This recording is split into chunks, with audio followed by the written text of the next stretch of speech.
AC Milan bangkit di babak kedua. Leo ngamuk, Cagliari tumbang 0-1.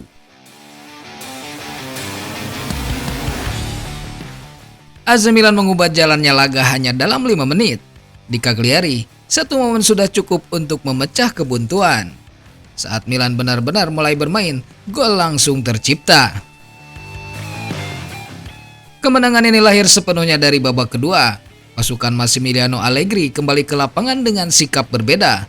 Tempo lebih tinggi, tekanan lebih berani, dan permainan jauh lebih hidup. Dalam beberapa menit, 2 peluang berbahaya langsung tercipta. Sinyalnya jelas, Milan tak mau laga ini berakhir tanpa hasil. Tokoh utamanya adalah Rafael Leao, pemain yang paling kesulitan di babak pertama, justru menjadi pembeda. Serangan Milan terbangun rapi melalui kerjasama Saelemaekers dan Fofana. Gelandang asal Prancis itu mengirim umpan terobosan ke Rebic yang dengan satu sentuhan melepas bola rendah ke kotak penalti. Masalah AC Milan sebelumnya adalah minimnya ketajaman. Solusinya datang dari timing dan pergerakan yang tepat. Leo menerima bola di tiang jauh, mengontrol dengan tenang, lalu melepaskan tembakan keras ke bawah mister gawang. Eksekusi bersih tanpa kompromi. Menit ke-50, Cagliari Milan 0-1. Gol yang lahir dari perubahan sikap dan energi, Milan akhirnya bermain dengan identitasnya. Leo jadi penentu dan Allegri membawa pulang kemenangan penting dari Sardinia.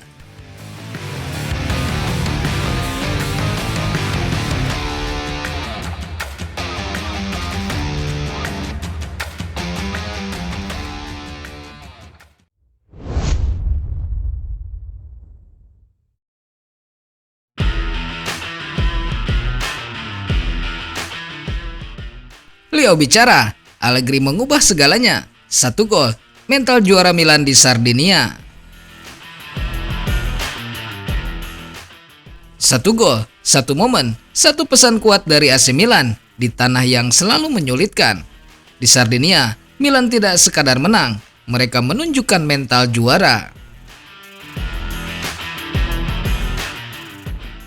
Babak pertama berjalan tidak sesuai rencana.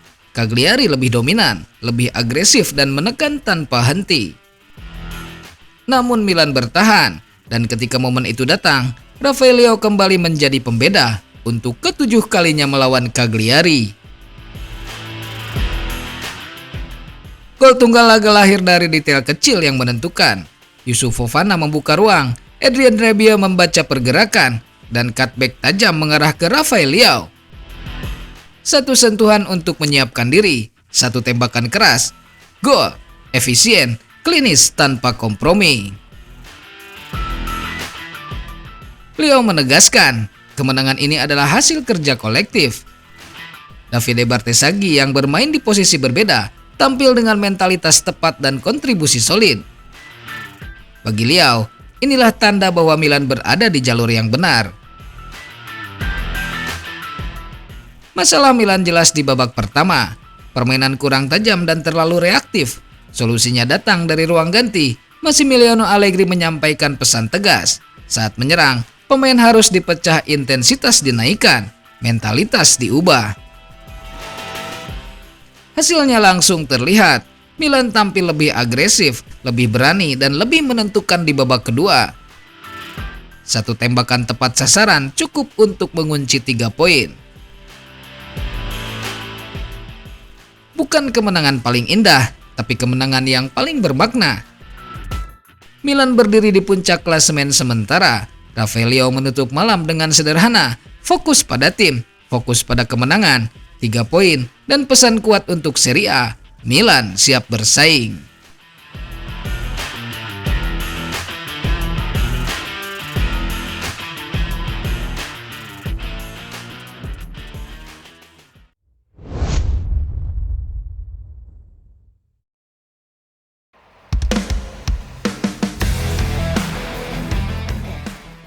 Füllkrug bangkit di Milan.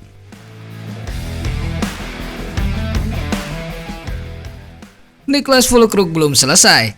Striker yang pernah ditakuti di Bundesliga dan panggung internasional itu hanya kehabisan udara, bukan kualitas. Dan kini San Siro bisa menjadi tempat ia kembali bernafas. Kegagalan di Premier League tak menghapus status Füllkrug sebagai penyerang elit Eropa. Yang terjadi di West Ham bukan penurunan tajam, melainkan benturan keras antara karakter pemain dan sistem permainan. Striker klasik ini masih punya amunisi untuk bersinar jika ditempatkan di lingkungan yang tepat. Nama Füllkrug pernah identik dengan duel udara, positioning cerdas, dan ketajaman di kotak penalti bersama Borussia Dortmund dan timnas Jerman. Namun di West Ham, realita berbicara lain. Minim suplai bola matang, permainan transisi cepat, dan pendekatan direct membuatnya sering terisolasi. Ia lebih sibuk bertarung fisik ketimbang menyelesaikan peluang. Masalahnya bukan kemampuan, melainkan kecocokan. Füllkrug adalah target man yang hidup dari build up rapi, umpan silang terukur, dan penguasaan area kotak penalti. Sistem pragmatis West Ham tidak memberi ruang bagi karakter itu untuk berkembang. Disinilah AC Milan masuk sebagai solusi potensial. Serie A menawarkan tempo lebih terkontrol dan struktur taktik yang jelas. Milan juga memiliki tradisi memaksimalkan striker berpostur kuat dalam laga-laga ketat, bola mati, dan duel krusial. Bagi Füllkrug, ini bukan sekedar transfer, melainkan riset karir. Di usia 31 tahun, ia membutuhkan peran jelas dan stabilitas. Motivasi untuk bangkit masih menyala, ditopang mental pekerja keras dan pengalaman di Liga Champions. Banyak pengamat sepakat, dalam sistem yang tepat, Füllkrug masih sanggup mencetak 2 digit gol. Rumor ini mungkin belum resmi, tapi pesannya jelas, Niklas Füllkrug belum habis. Ia hanya menunggu panggung yang tepat untuk kembali menunjukkan ketajamannya. Dan San Siro bisa menjadi jawabannya.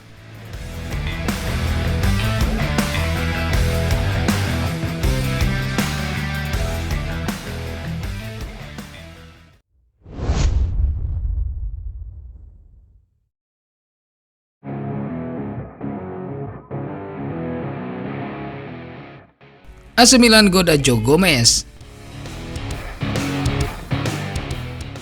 AC Milan kembali mengarahkan radar ke Anfield. Kali ini bukan sekedar rumor, tapi manuver serius yang bisa mengubah wajah lini belakang Rossoneri. Massimiliano Allegri disebut secara langsung menginginkan satu nama, Joe Gomez. Bek senior Liverpool yang sudah lama membela The Reds, kini masuk dalam rencana besar Milan untuk memperkuat pertahanan. Liverpool sendiri sedang berada di fase transisi besar. Masalah kontrak Ibrahima Konate menjadi alarm pertama. Kontraknya berakhir pada musim panas 2026, dan jika negosiasi tidak menemui titik temu, kepergian sang bek hanya soal waktu. Di sisi lain, Virgil van Dijk semakin menua, usianya kini 34 tahun, dan kontraknya akan berakhir pada 2027. Regenerasi di jantung pertahanan Liverpool tidak bisa ditunda. Dalam situasi itu, Joe Gomez menjadi aset yang rawan dilepas. Kontraknya juga berakhir 2027, dan Liverpool telah beberapa kali mempertimbangkan tawaran untuk bek internasional Inggris tersebut. Untuk menghindari kepergian gratis, keputusan besar soal masa depannya mulai dipertimbangkan. Inilah celah yang coba dimanfaatkan AC Milan. Allegri mendorong opsi pemain yang siap pakai, berpengalaman dan fleksibel.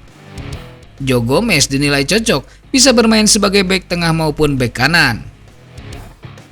Manajemen Milan sendiri tak hanya fokus pada Gomez. Federico Gatti dari Juventus tetap masuk radar. Sementara opsi lain seperti Morato dari Nottingham Forest juga dipantau demi menambah tinggi badan dan soliditas pertahanan. Bukan hal baru, Joe Gomez nyaris berseragam Rossoneri musim panas lalu. Namun kepindahan itu batal, dan ia kembali masuk rotasi Liverpool sebelum cedera membuatnya tersisih.